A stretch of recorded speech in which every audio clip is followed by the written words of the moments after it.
which is the best Amazon marketplace to sell on, and especially when you are a beginner. Also, how to pick the best Amazon marketplace.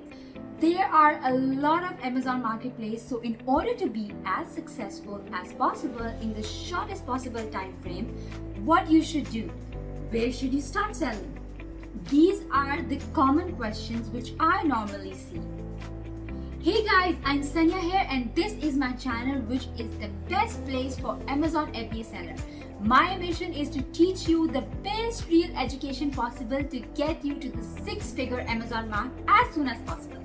So if you want to build an Amazon FBA empire, then do subscribe and like my video, as it will give me motivation and courage to keep making videos for you. I also created a free Amazon FBA step-by-step guide for you. Do download it and read it, as it gives you a lot of benefits to the people who read it. So it is the first link in the description down below. Do check it out. Okay guys, so you can choose any marketplace, but I recommend the following marketplaces to start, which I am going to discuss in the video, as there are really two big recommendations that I really suggest, and I will give you reasoning as to why. So make sure you watch the entire video, don't skip, as I want you to miss out any information that is vital for you Amazon FBA journey. Which one is your favorite marketplace? Do let me know in the comments below. I want to know. Number one is the North American Unified Account, and you notice that I did not just call it America or Amazon.com, because it does also include Mexico and Canada, as this is the most well known and it is the most high parameters with the high private label sellers on Amazon. It has the biggest one of all. So it got high competition and high demand. Don't get scared. And the second I want to recommend is the European Unified Account. And again, it does not only contain UK, that is .co.uk, but it also contains whole of Europe, which has Amazon marketplaces.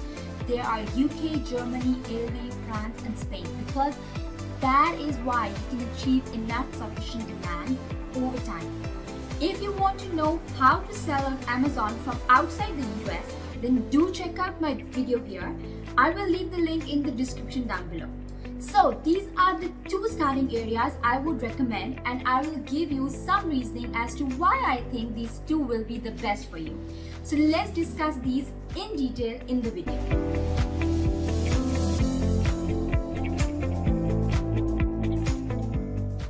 There's a lot of controversy on this one, as a lot of people saying that it got too saturated, it got too much competition, also like PPC is going up, all of these different reasoning. But I'm gonna give you some of the reasons why I still think, and personally I would put this as number one currently as the best to sell on Amazon. I highly recommend that after the video you watch this video where I talk about Amazon FBA still worth it in 2020 or not. It is worth checking, so do watch it guys. I would say that the US would still be the first place I would tell someone to look at for selling. If I look through the board, and many years I have been doing this, the majority of sellers who are making the most and able to scale quickly started in the US versus another country. So I 100% believe in this. Now I'm gonna touch in the reasons that I've put in together to further explain this. First thing is the sheer sales volume. It is just far more sales happening in the US because of just a massive land and massive population, right? But also the culture in this region. So US Amazon based culture are buying online and trusting Amazon a lot. The other one is number of new products being released every day. This is super important, because I think people feel sometimes that at this point in time, Amazon.com got 100 products and 98 of them are oversaturated on the marketplace. And there's only 2 left with a little bit of the room, as if the amounts of product is limited. And I think that is the wrong way of view, because for example, if fidget spinners, those have to come out on the specific day, right? Those have to be created first time at some point of time. So every day there are new products coming out and being creative and being bought onto the new platforms like Amazon. It's just our job to actually find those. Like find the new products, let's find new invented products that are not on these platforms yet. So the infrastructure is there. It is just about finding the product at the right time. And I truly believe that. So guys, the next thing is that the reviews are being transferable. This is the key expansion from the US to other markets. For example, .com to .co.uk onto .de when you transfer. For example, what can happen is they are able to easily move your reviews to those or to other platforms. Whereas in the reverse, it's not so easy. Transferring reviews from the EU to .com is a lot more difficult. In fact, I think that is not possible. So this is another key in expanding to the others and starting with the US. And then comes crash downs, stricter rules, and the saturation of the markets. That creates a big barrier to entry. Most people look at that and they say, these are negatives. I think there are positives, and it makes it less attractive to everyone. I think that is important as there is less competition. So it's a kind of a plus point. Also here in .com, there is no shortage of niche markets. So if you look at the big market, like you look at photography, you would start it with the cameras. You can niche down to literally hundreds or even maybe thousands of accessories. So like different versions or different lens, different hookups or different batteries or chargers or straps that are hanging around your neck. And is that for travel, and is that for you like studio photography? So you can look for any. There are so many different niches. It's unbelievable. So let's say you wanna get into cameras and photography, and you want the camera back. And let's say I don't like this word, but it's oversaturated and there's a lot of competition there. You can still look much down into the photography like GoPro accessories or something that goes with your brand. So keep in your mind that you can always niche down and be the best in that area. Always try to niche down to service specific customer in the photography, and that is gonna help you gonna come up with products and also target customers when we advertise these products. One advice here is that when you get into the niche down product, you tend to now engage nerds and hobbyist people who are really obsessed about all those accessories and the products that you are selling. And what happen is that then you're gonna get high conversion rate because it's smaller group of people, but that group of people are fanatical about it. So when you have keywords that you run PPC ads and the other advertising, your conversion rate goes up. And so this is the advantage of America being a larger market, that it got such a mass number of buyers. So when you do niche down, you still have enough people who are obsessed about that particular niche. And as a result, your conversion goes up and you have less competition to deal with. Sounds good, right? And the other thing is when you niche down like this, you might feel like that your pool of buyers narrows down, but because you specialize so well, as you say, you just have that fanatical audience, and that can even do international, where you have people all around the world that cannot get anywhere else. So this is the exact thing that they are looking for. So you have the advantage over that. So I believe this is the key to have more conversion rate.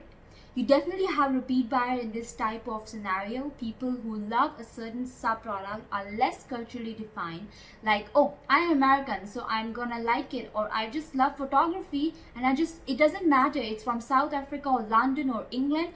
So now you are really in that niche and you start in .com. It is easier to expand enough to other countries later on because you already have a customer base. You have cash flow for your business that allows you to afford to launch your products in other marketplaces. So you're getting it where I'm going. Another thing is that it also gonna make you like job of building your brand and Amazon extremely easy because people want to follow you. If people cannot find your listing on Amazon, they're gonna search it on Google or Facebook, or they're gonna look for you everywhere they can. So this is like building up a brand on Amazon, which gonna be really easy for you in terms of finding a product like this. So that is a lot of niche down a specific market and how you can narrow down. Don't be scared of narrowing it down because you think you are limiting. Just remember, you have your brand fans following you everywhere you want. So you're not narrowing down, but you are opening your perspective. Okay, now comes to why you choose EU. I just spoke about .com and North American, and in EU, this is probably the second most popular because of the negative associated with that. So you will be selling across the Europe. That's the only one I suggest in terms of how to start out with all of them. So you have the high demand. So kindly keep that in mind. In fact, when you create a listing, for example, on your home marketplace, let's say the UK, you by default create a German, Spanish, Italian listing. So it's not difficult to do, but it's the way I suggest you to do by doing your research here and starting out here. So combine those 5 marketplaces can create sales numbers that rival US sales. Yes. Here it is relatively low competition compared to .com, and the review numbers are far lower. So the established markets are less saturated than in the US, and that what it means. Let's say you have a photography bag and there are less competition, like more competition UK, but a lot of like less competition in US, and you launch there. You will find the same listing and the same market in Europe, for example, like in UK or Germany, and it would be enterable for you. There will be far less reviews and you will be able to move in there and differentiate more and do things for the first time. There is also far less hype in selling into Europe, and I think that is the big thing because even now I am expecting towards like the end of every single year there is all those hype of selling on Amazon for Q4, and it just picks up, and it is far less to do with that in Europe and a lot to do in .com and the main marketplaces. That's why in the past Amazon started shutting off sellers sending in the new inventory at the end of the year because it's too much flooding in, and the people like who are not serious, they are also like flooding in for the Q4. But I don't want to scare you as I haven't heard news for this year, but it's far less hype than the like US.